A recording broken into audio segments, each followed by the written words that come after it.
Hi everybody, welcome to Fluent Paragliding Tips and Tricks video podcast. I hope you're doing just great. In this episode, I'll be explaining the proper brake use on a paraglider, so stay tuned.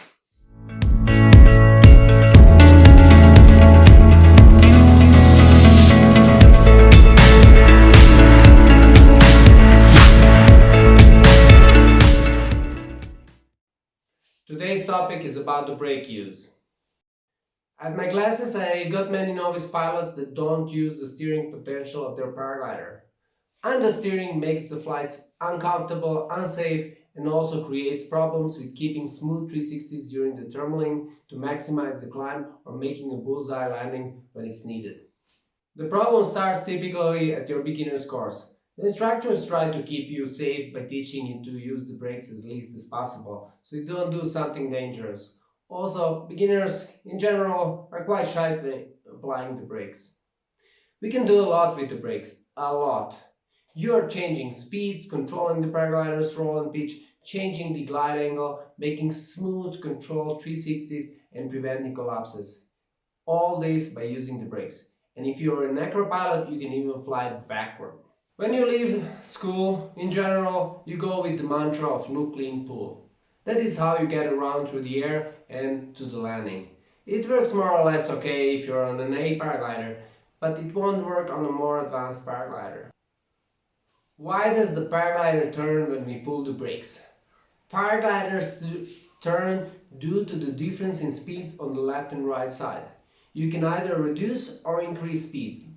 There is a bit more advanced physics involved in turns, but we will leave that for another episode. The look, lean, pull technique is what I call a fast turn. Fast as you have your hands up or at the pressure position, thus flying at high speed. When you start slowing down one side and engaging the turn. Is this the correct way? Can you make a smooth, constant 360s out of the fast turn just using the inner brake? You can't. What happens in terms of physics when you pull the brake in case of a fast turn? Paragliders always make more rapid changes in the course when it's in the dive. That is a point where the wing is accelerating. When a paraglider is behind you, then the turn is prolonged to start. So when you fly with your hands up and you suddenly pull the brake, one side of the wing begins to slow down. But your body inertia still has the momentum forward, making the canopy first go up and then into a turn, which at this point makes the wing banked when you're engaging the turn. The first moment, the wing does not start turning fast until it goes into a dive. Fast turn is excellent if you're an experienced pilot, but for a novice pilot it makes the wing much more dynamic with different sequences of the climb, dive and roll.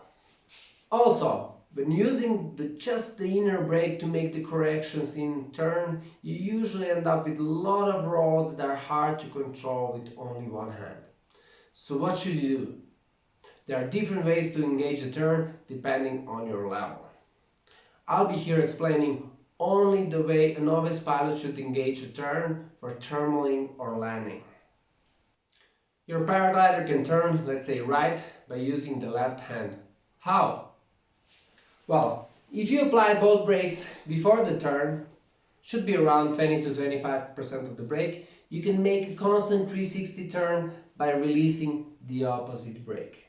This maneuver is what I call a slow turn.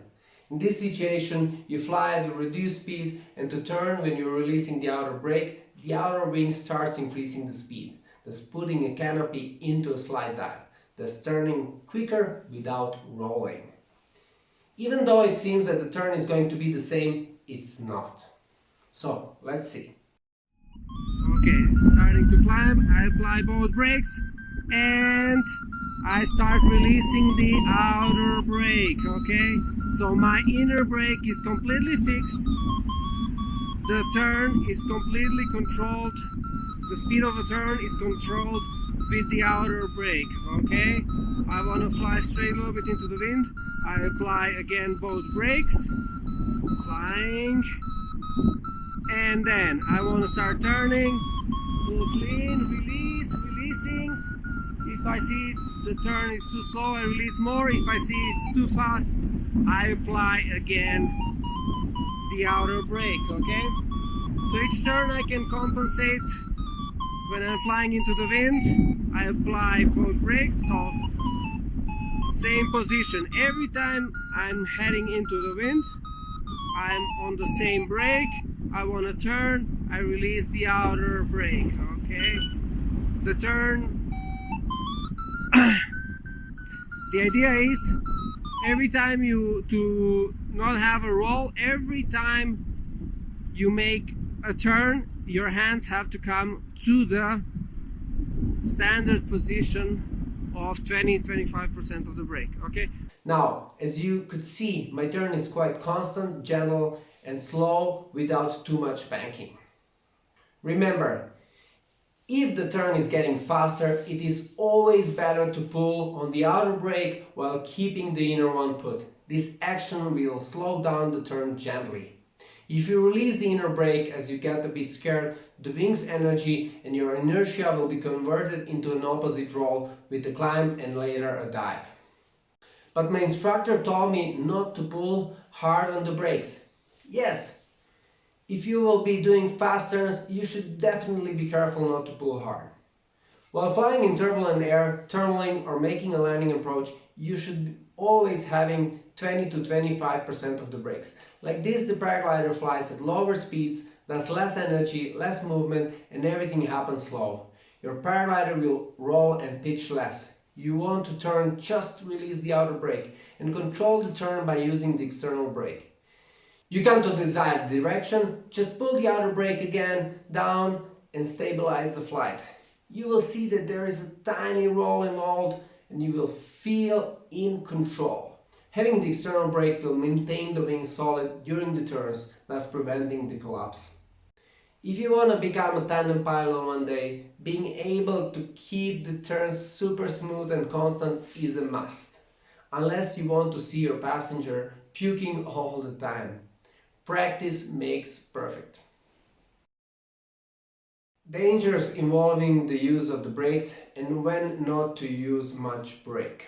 If you're flying an old rag that has never had a trim check, I advise first not flying it until you make a trim check. When the canopy gets used, it's more prone to stalling, so flying with a lot of brake in gusty air can result in stall.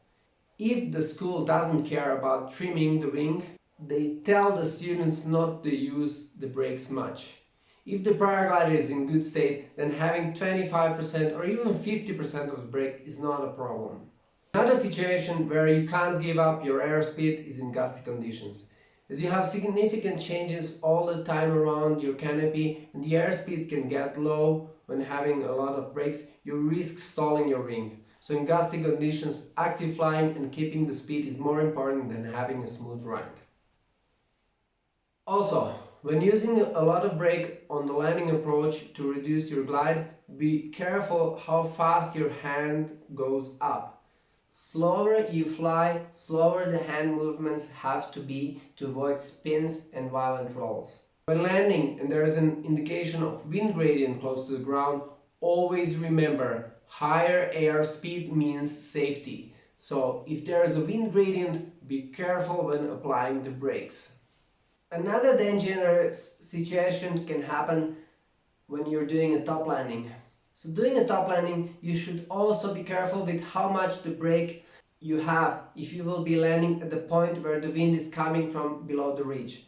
The sudden change of your angle of attack and you can stall. To recap, slow turns make your turning more constant, less roll, more pitch control, smaller turn radius, flatter wing during the turn, less g-force, less unwanted energy, prevents lock spiral and makes flight much more enjoyable.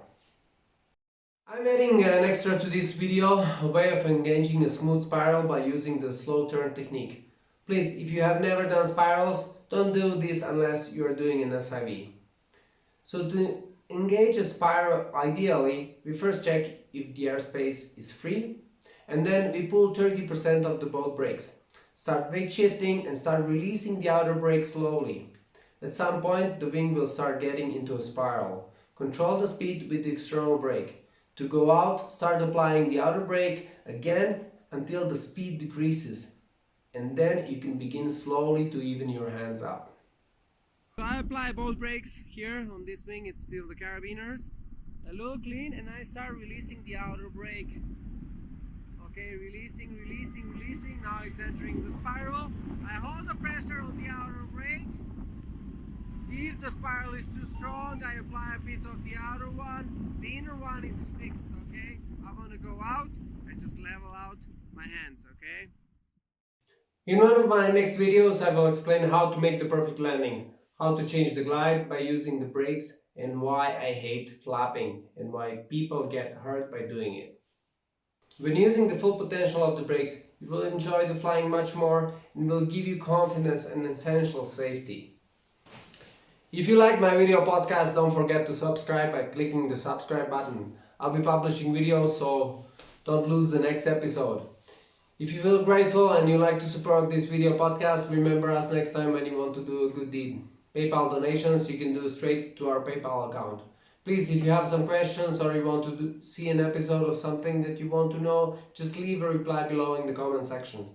Follow me also at my Instagram account, and if interested in doing some courses and coaching flights, check my school's website www.paraglidingmexico.com. And you can always reach this channel by typing www.flumentparagliding.com into your browser. Fly safe and smart, and I hope you learned something today.